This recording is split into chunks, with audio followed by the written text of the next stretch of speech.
This is the state of the world. Catalytic conversations with leaders who are reinventing the web and building trusted technologies for the future of humanity. Brought to you by EXO, the Internet of Impact. Yeah, so welcome to the call, and thanks very much for coming to share in this catalytic conversation. As we get going, would you like to just introduce yourself to the very few people who maybe don't know who you are? Most people don't know who I am. I'm an OG in the crypto space. I worked on the DAO back in 2016, have a master's degree in digital currencies, and would call myself a serial nonprofit crypto founder. So I founded Giveth, Common Stack. I'm helping to organize the Token Engineering Commons, DApp Node, and several other projects actually in the space I've been involved with. Really, like, yeah, you've contributed hugely. And I guess all of this is kind of in the context of like your concerns about what's going on in the world and your beliefs in what we can do about it using these technologies.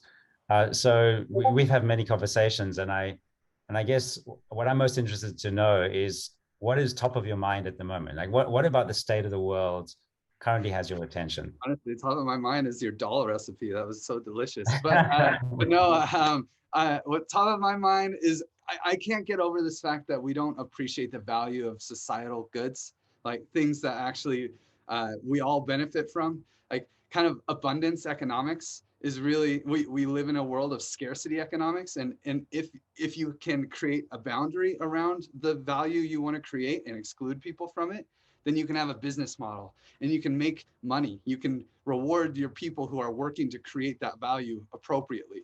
But if you want to create abundance for society, if you don't want to create a boundary around something, you just want to provide value to society at large that anyone can enjoy, you're screwed. You have to either get money from a government, or you have to found a nonprofit and require donations and sacrifice all the way down, whether it's volunteers or whether it's underpaid employees. And so like that's always just at the top of my mind, and that's the thing that I feel like we need to overcome. We need to overcome this idea that public goods and value for society at large doesn't have value, that the people who are working there, that are providing this value for society, they deserve to be rewarded. And we need to create systems that will reward them, like abundance economics. Oh, that's awesome. And so amongst the many things that you're working on that have a sort of thematic link to this and a response to this ideology, what are you most excited about that you think has the most potential, whether it's completely experimental or something that you're beginning to see has traction to have this impact of creating a catalytic change that is going to really, move things forward? I think, man, there's a lot of things in my mind, but I'm going to jump with participatory economics. At least that's the working title for this concept. But right now we live in a world where, it's like, yes, we have democracy, governments, we can vote and elect leaders and such. But who runs the economy? Governments don't actually run the economies. In general, they're loosely affiliated with some other organization that just decides to manage when money is printed, how it's accessed by society at large. Like who votes to change the interest rates, right? Who votes on these things? And even in crypto, obviously I come from the crypto space, and it's another step forward, because in normal economics, you have a Federal Reserve Bank of some sort, or the European Central Bank, that will come in and say, this is how it is, right? And no one has a choice. They live in that area. They have to follow whatever there is passed down to them. In crypto, it's a little bit better because you get to opt in, right? You can choose to participate in the economy or not. And that's a major step forward. But still, the economic design in these systems is always done in back rooms. It's this idea like, oh yeah, the people aren't smart enough to design their own economies. They aren't smart enough to participate in this. It's the same, I'm going to refrain from swearing. It's the same crap from that we were told about monarchies. It's like in many hundreds of years ago. Oh, the people can't figure out how to run governments. We need a monarchy to tell it how it is. People are dumb. They're too dumb for this. People are not dumb. People are smart, and we can actually start allowing people to have a say in how their economies are designed and organized and structured. We just need to do a little bit of education. It's not that hard. And so we're in the process of starting a project right now called the Token Engineering Commons, because, you know, in crypto economics, in the space, token engineering is kind of the study of validating token designs. You know very well, of course, but it's an important step for participatory economics, giving people the tools so they can actually understand what they're engineering and have a say. You know, they don't have to build the smart contracts, but they can say if they want, like, what should it take 51% for a vote to pass? Maybe it should take 75%. Who gets to decide that? Some devs in the back room? Who decided that 32 Ether is the staking requirement? You know, it wasn't me. I didn't get to vote on that, you know, like, and that's okay, of course. It's still early days, you know, and we're trying this experiment with the Token Engineering Commons, where the economic design is actually done by the people for the people. Our economy, our choice, you know, and hopefully it'll be the first of many that people can copy and deploy for other public goods, because that's the real crux of it, right? I love the teachings of Eleanor Ostrom's, David Boyer, and all the commons theorists that are really saying, hey, you know, you want people to own their own economies, their own systems that they're organizing within. And to do that, it shouldn't be this being passed down to them. It's like, oh yeah, here's the economy I made for you. You know, it's like the savior complex stuff. It's like, we don't need that. Let us design our own economies. It's going to take some education and some tools that will make that possible, of course. And this is a very privileged community, right? The token engineering community is the first community that could ever design their own economy. Of course, that's easy. But hopefully the tools that we make will be there so that if, like, you know, 10 people want to create a micro economy around a river, and because the value of the river is real, right? We should be able to create an economy that rewards the value of production of keeping that river clean. And so if people want to do that, they should be able to design their own economy, and they should be able to start that themselves. And this is the first step towards that goal. Oh, that's awesome. I guess also quite revolutionary, not only in technology terms, but also in societal kind of concepts where we've spoken about participatory democracy before, but not participatory economics. And this intersection between what we call economics and what we call politics and governance is really, really super interesting. And I guess this is the intersection around DAOs and voting mechanisms and decision-making processes that have got economic stake and incentives attached to them. And the Common Stack has been building out these different components, some of which are, I guess, more utilized now and becoming more available and accessible. But the real thing is, like, how do we bring that down to where it really means something to people? And the example of the river is a great one. For the people who've maybe heard of the Common Stack and now have a background to these concepts of participatory economics, what are some of the specific components? Like what are those tools that people can have access to now and in the future? So we made a first dashboard for the Hatch. So the Token Engineering Commons is the Common Stack's first commons. And we're partnered with the token engineering community to use the Common Stack design pattern so that they can launch their own commons. That's what we call our DAOs, basically. And a commons is a bonding curve so that you can have a low liquidity like economy without with accurate price discovery. Sorry for the terms, a lot of terms.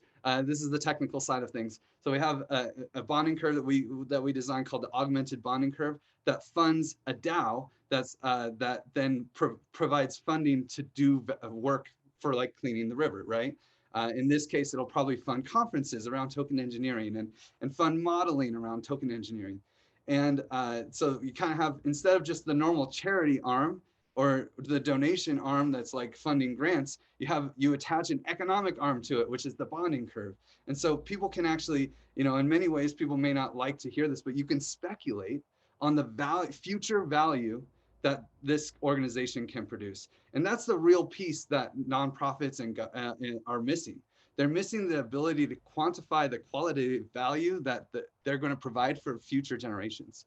And that's what we allow to happen. Now we can turn any nonprofit into a speculative investment. And the tools that we're using for the participatory economics are these dashboards. So we have the bonding curve, we have conviction voting, we have a few other voting mechanisms that are there. And we boil that down to the 12 most important parameters that need to be designed. And so we're making this beautiful dashboard. The first dashboard was kind of a prototype for the hatch. And it's like the first portion of the launch. We have a 2-phase launch where we launch the DAO and we initialize funding, figure out how much money we have to work with. And then once we have the funding sourced, then we know how to design the bonding curve and conviction voting apps appropriately, because we know how much money is going into them. And that's like a very important variable. So we're doing these 2-phase launches, and we'll have a hatch dashboard that like people outside the community that want to participate can vote on and decide. And that's what we did with the TEC. This is kind of the token engineering community and the Common Stack community, which is kind of the same community, really. Common Stack is very much a token engineering organization, focused organization. And so we voted on how to design the initial phase 1 launch using this dashboard. And then we had another tool. Now we're building the second tool for designing the bonding curve and conviction voting. And only the people who actually fund or were working and earned impact hours, kind of a sweat equity for the work that they've put in for building the TEC, they will have tokens. And with those tokens, they will be able to vote on the design of the dashboard. And what's really cool is every person gets to design the whole thing. It's not like voting on one parameter at a time. These things need to be designed as a holistic system, and each piece interacts with the other piece. And so this dashboard will actually allow people to understand those very complex interactions and just see like, okay, if I pick these parameters, what are the range of possibilities? You know, what does this mean for the economy? And this is how you do democracy, right? This is how you do participatory economics. You have to have an educated populace. You have to show people the results of their choices.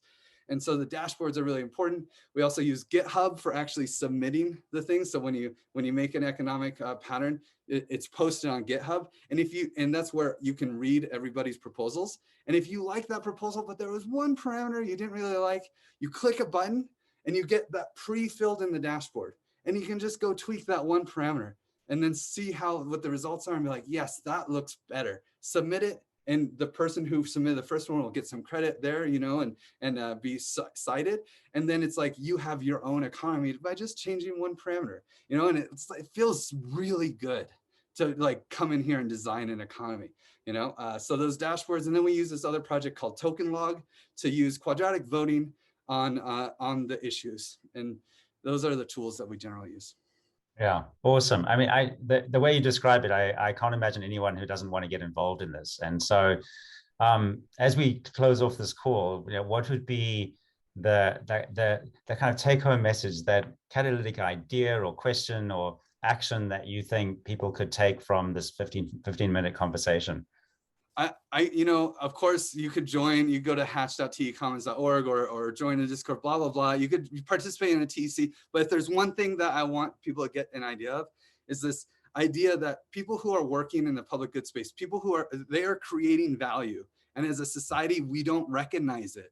And we need to build systems that recognize abundance that people who create abundance for society. We need to do that for the future of humanity. It's very clear. This is a broad issue that causes a lot of problems. And this is, for me, this is like the clear systemic issue in our society today. And we need to create abundance economics, and we can have scarcity economics too. We get rid of the economic monopoly that you have in your mind and imagine a world where we can have different economies that serve different purposes and provide value in different ways. I don't know if there's any questions coming in. I can just check with Sheldon, or just speak out, anybody, if you have any questions. Nothing so far. All right. Well, I can unmute myself because I did post something in the Telegram. I had a question. This is all awesome. I come from the nonprofit space, but we don't need to go there.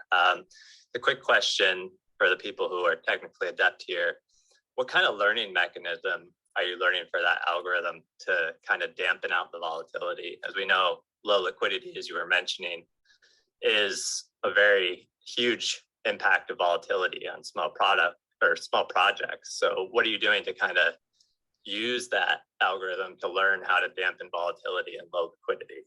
The magic here is bonding curves, the augmented bonding curve. So a bonding curve, this will win a Nobel Prize, like hands down. There's no doubt about it. ICSO is very involved in bonding curves as well. Like I probably am preaching to the choir here, but this stuff is so important if we want to create abundance economics, if we want to have like impact economies, because what it does is, instead of like a normal, in every other market that you've ever participated, it was a two-sided market. If you want to buy something, someone has to sell it to you. If you want to sell something, someone has to buy it to you. If you have a lot of people that hold the same asset, let's say stock in a restaurant. Let's say the restaurant was publicly traded, right? And you had stock in it. And you know, all of a sudden COVID happens and like no one wants to buy stock in a restaurant, but one person wanted to sell it. The restaurant still has value. One person is like, I need $1 for this stock. It was worth $10,000 before, but I will take anything. I just need some money. The price will go to $1. It will just crash because there's no liquidity there. But with a bonding curve, you've created something different. It's a one-sided market. So when you want to buy something, you don't need to find a partner. There's a smart contract there that is always willing to sell you that asset, because it creates it on demand. So I want to buy this token. I send money to the smart contract. Smart contract's just a program that can like hold funds, right? So I send money to it and it creates the token for me.